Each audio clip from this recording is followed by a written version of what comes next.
আসসালামু আলাইকুম। জানিয়ে দেব এই মুহূর্তে হাতে পাওয়া সর্বশেষ ভয়ঙ্কর কিছু আন্তর্জাতিক আপডেট বাংলা সংবাদ। শুরুতেই থাকছে সংবাদ শিরোনাম।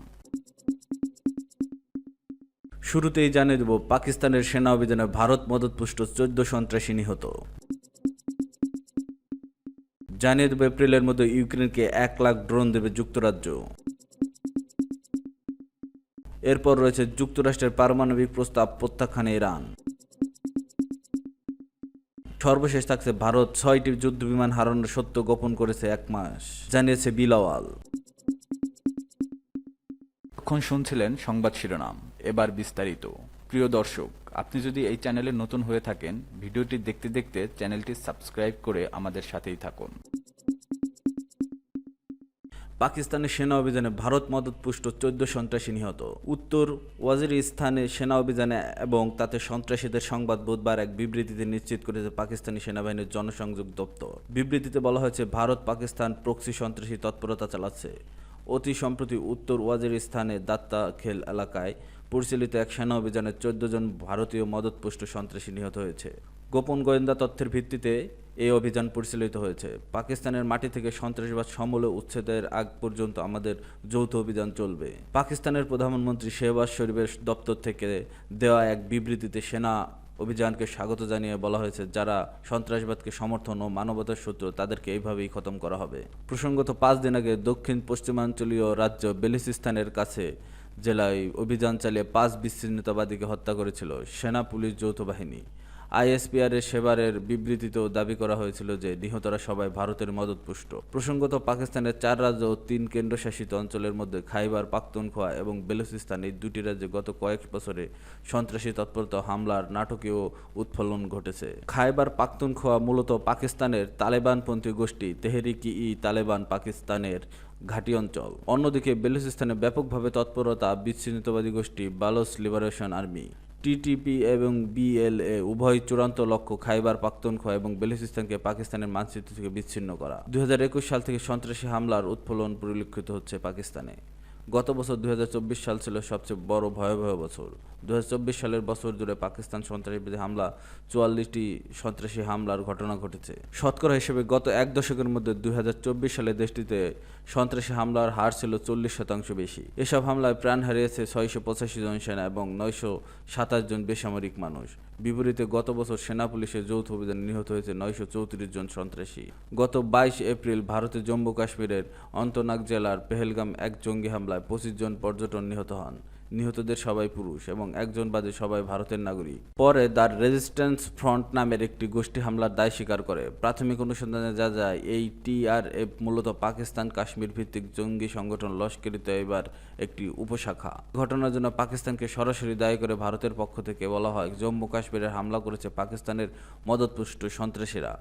ভারত এই অভিযান জানানোর পর থেকে পাকিস্তান টিটিপি এবং বিএলএ কে ভারতীয় মদতপুষ্ট বলে পাল্টা অভিযোগ জানায় আসছে। এপ্রিলের মধ্যে ইউক্রেনকে 1 লাখ ড্রোন দেবে যুক্তরাজ্য। রাশিয়ার আগ্রাসনের বিরুদ্ধে চলমান যুদ্ধে ইউক্রেনকে সহায়তা আরও জোরদার করতে যুক্তরাজ্য ঘোষণা দিয়েছে। 2026 সালের এপ্রিলের মধ্যে তারা ইউক্রেনকে 1 লাখ ড্রোন সরবরাহ করবে।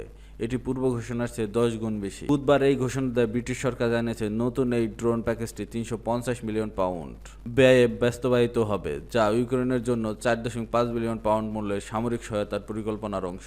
ব্রিটিশ প্রতিরক্ষামন্ত্রী জন হিলি ব্রাসেলসে অনুষ্ঠিত 50 দেশীয় ইউক্রেন ডিফেন্স কন্ট্রাক্ট গ্রুপের এই বৈঠকে এই পরিকল্পনার আনুষ্ঠানিকভাবে ঘোষণা করবেন।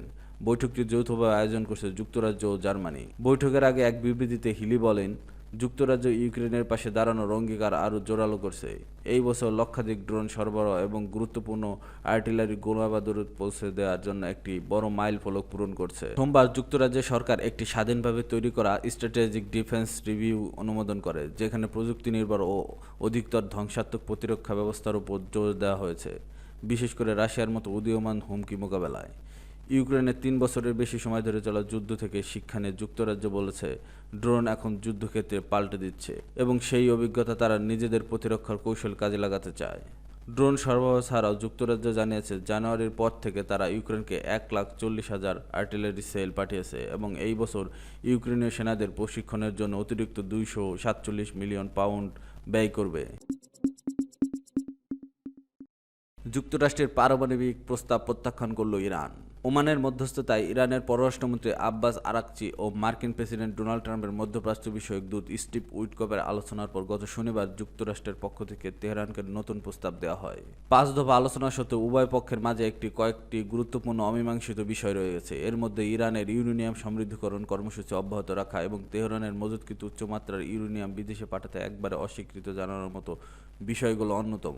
রাষ্ট্রের যে কোনো বিষয়ে চূড়ান্ত সিদ্ধান্ত গ্রহণের এখতিয়ার রয়েছে ইরানের সর্বোচ্চ নেতা আয়াতুল্লাহ আলী খামেনির। যুক্তরাষ্ট্রের সঙ্গে ইউরেনিয়াম সমৃদ্ধকরণ কর্মসূচি আলোচনার ইতি টানার কথা না বললেও ওয়াশিংটনের প্রস্তাবের কড়া সমালোচনা করেছেন। তিনি বলেছেন, এই প্রস্তাব আমাদের জাতীয় আত্মবিশ্বাস ও আমরাও পারি নীতি পরিপন্থী। ইসলামী প্রজাতন্ত্র ইরানের প্রতিষ্ঠাতা আয়াতুল্লাহ রাহুল্লু খামেনির মৃত্যুবার্ষিকী উপলক্ষে দেওয়া এক টেলিভিশন ভাষণে খামেনি বলেন, ইউরেনিয়াম সমৃদ্ধকরণ আমাদের পারমাণবিক কর্মসূচির মূল চাবিকাঠি, আর শত্রুরা এটাকেই লক্ষ্যবস্তু করছে। আমেরিকানদের প্রস্তাব আমাদের স্বার্থের সম্পূর্ণ পরিপন্থী। ঔদ্ধত্যপূর্ণ ও অহংকারী আমেরিকান নেতারা বারবার দাবি করেছে আমাদের পারমাণবিক কর্মসূচি থাকা উচিত নয়। ইরান সমৃদ্ধকরণ করবে কিনা সেটা ঠিক করে দেওয়ার তারাকে প্রশ্ন করেন খামেনি। ইরান বারবারই বলে আসছে তারা শান্তিপূর্ণ উদ্দেশ্যে পারমাণবিক প্রস্তুতির দক্ষতা অর্জন করতে চায়, কিন্তু পশ্চিমা শক্তিগুলো বলছে ইরান পারমাণবিক অস্ত্র তৈরি করতে চায়। গত জানুয়ারিতে হোয়াইট হাউসে ফিরে আসার পর ট্রাম্প আরও বলেন, ইরানের বিরুদ্ধে চূড়ান্ত চাপ প্রয়োগের কৌশলের নীতি প্রয়োগ করছেন, যার মধ্যে ইরানের বিরুদ্ধে আরও কঠোর নিষেধাজ্ঞা ও আলোচনার সমাধান না হলে বোমা হামলার হুমকি। ট্রাম্প প্রথম দফায় শাসনামলে 2015 সালে ইরানের সঙ্গে স্বাক্ষরিত পারমাণবিক চুক্তি বাতিল করেন এবং ইরানের বিরুদ্ধে পুনরায় অর্থনৈতিক নিষেধাজ্ঞা আরোপ করেন। এর জবাবে ইরান চুক্তির সীমা ছাড়িয়ে ব্যাপক হারে ইউরেনিয়াম সমৃদ্ধকরণ শুরু করে। ইরানের পারমাণবিক কর্মসূচিকে নিজের অস্তিত্বের জন্য হুমকি মনে করে ইসরায়েল বলেছে তারা তেহরানের পারমাণবিক স্থাপনাগুলোতে হামলা চালাবে, যাতে ইরান পারমাণবিক অস্ত্রধারী দেশ হওয়ার লক্ষ্য অর্জন করতে না পারে। ইসরায়েলের এই হুমকির জবাবে পাল্টা হামলার অঙ্গীকার করছে ইরান। ভারত 6টি যুদ্ধবিমান হারানোর সত্য গোপন করেছে 1 মাস, জানিয়েছে বিলাওয়াল।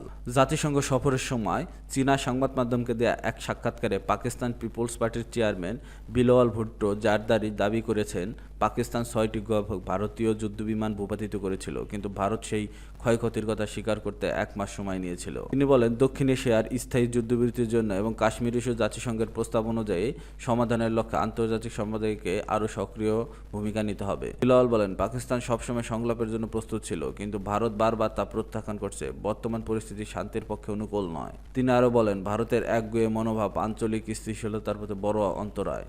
পাকিস্তান বৈশ্বিক শক্তিগুলোর সঙ্গে যোগাযোগ রক্ষা করে চলছে, যাতে নয়াদিল্লির আগ্রাসী অবস্থান বিশ্ববাসীর সামনে তুলে ধরা যায়।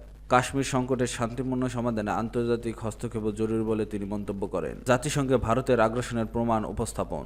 নিউ ইয়র্ক পাকিস্তানের কূটনৈতিক মিশনে নেতৃত্ব দিতে গিয়ে বিলাওয়াল জাতিসংঘ নিরাপত্তা পরিষদের সভাপতি ক্যারোলিন রদ্রিগেজ বারকেটের সঙ্গে সাক্ষাৎ করেন। তিনি ভারতের আগ্রাসনের বিরুদ্ধে পাকিস্তানের অবস্থান তুলে ধরেন এবং মোদী সরকারের আন্তর্জাতিক আইন লঙ্ঘনের বিষয়গুলো, বিশেষ করে ইন্দাস পানি চুক্তি স্থগিত করে পানিকে রাজনৈতিক অস্ত্র হিসেবে ব্যবহার করে বিষয়ে অভিযোগ করেন। তিনি বলেন, পেহেলগাম হামলার পর কোনো ধরনের প্রমাণ ছাড়াই ভারত পাকিস্তানের বিরুদ্ধে হামলা চালায় এবং মিথ্যা অভিযোগ তোলে। তারা নিজেদের জনগণের কাছেও সত্য গোপন করেছে। বাস্তবতা হলো ভারত সেই সংঘর্ষে পরাজিত হয়েছিল এবং তা স্বীকার করতে 1 মাস সময় নিয়েছে। পাকিস্তান ইসলামী সহযোগিতা সংস্থার সদস্যদের দেশগুলোকে ভারতের আগ্রাসনের বিষয়ে বিস্তারিতভাবে অভিহিত করেছেন।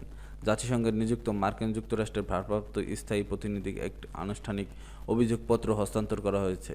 পাশাপাশি চীন, Russia, Denmark, Greece, Somalia, Algeria, দক্ষিণ কোরিয়া প্রভৃতি দেশকেও পাকিস্তানের অবস্থান জানানো হয়েছে। ভারতের কর্মকাণ্ডের বিরুদ্ধে আন্তর্জাতিক নিন্দা হস্তক্ষেপ আহ্বান। ওআইসির সদস্য রাষ্ট্রগুলোর উদ্দেশ্যে বক্তব্য বিলাওয়াল বলেন, ভারতের যুদ্ধোন্মাদ এবং আগ্রাসী মনোভাব রোধে সম্মিলিত পদক্ষেপ প্রয়োজন। তিনি বলেন, ভারত সিন্ধু পানি চুক্তি স্থগিত করে পানিকে অস্ত্র হিসেবে ব্যবহার করেছে, যা আন্তর্জাতিক চুক্তির লঙ্ঘনের সমতুল্য। তিনি আরও বলেন, আমরা আপনাদের সহযোগিতা চাই, যাতে ভারতকে বোঝানো যায় যদি তারা নিজেকে একটি মহাশক্তি হিসেবে ভাবতে চায় তবে তাদের দায়িত্বশীল আচরণ করতে হবে। শিশুসুলভ মিথ্যাচার বরদাস্ত করা হবে না। আমি নিজের সন্ত্রাসবাদের শিকার, আমার মা সন্ত্রাস প্রাণ হারিয়েছে। যদি পাকিস্তানে কোনো সন্ত্রাসী থেকে থাকে আমি নিজেই তাকে বিচারের আওতায় আনব, কিন্তু বাস্তবতা হলো অপরাধীরা এখন নেই। তিনি জাতিসংঘে নিযুক্ত রাশিয়ার স্থায়ী প্রতিনিধি ভাসিলি বেনজিয়ারের সঙ্গে সাক্ষাৎ করেন এবং পাকিস্তানের শান্তিপূর্ণ অবস্থান ও ভারতের একগুঁয়ে মনোভাব প্রেক্ষিতে কৌশলগত সংযম বজায় রাখার কথা জানান।